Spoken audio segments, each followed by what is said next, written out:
Skip it up and that up. What's going on, ladies and gentlemen? This is Rich of Review Tech USA, and this woman has a nice set of melons.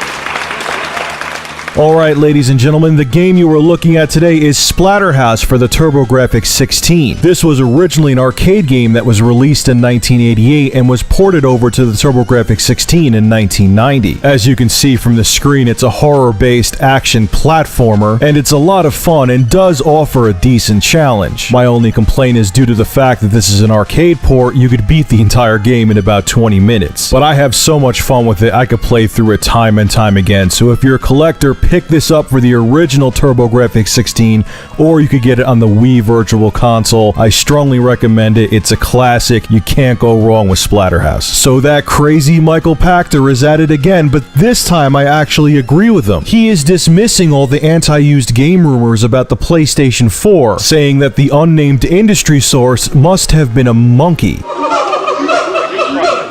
that I want to spank.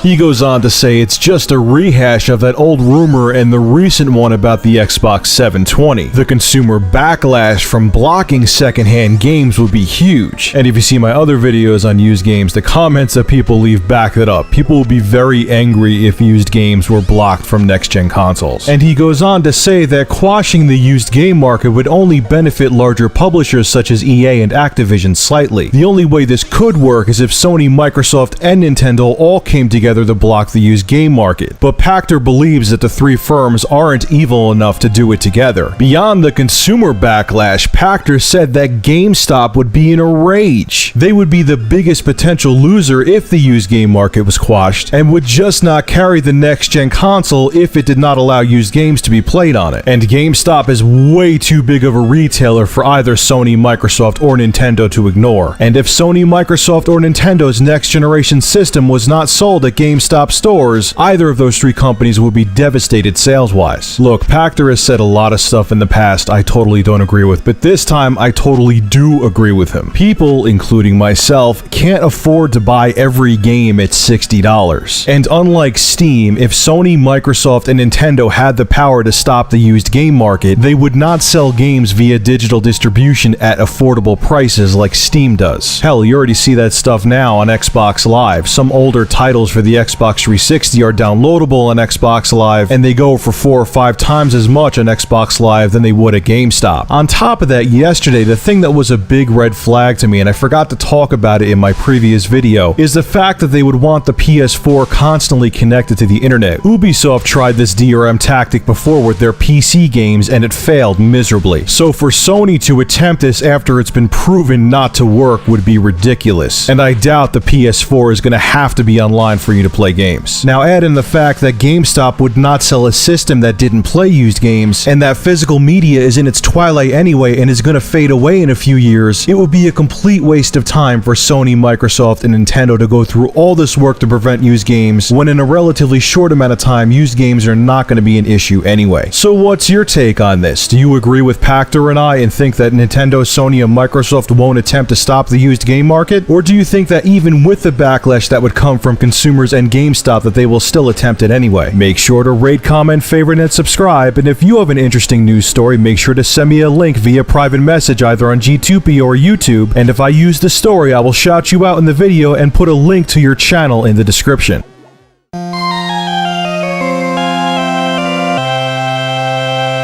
That I want to spank.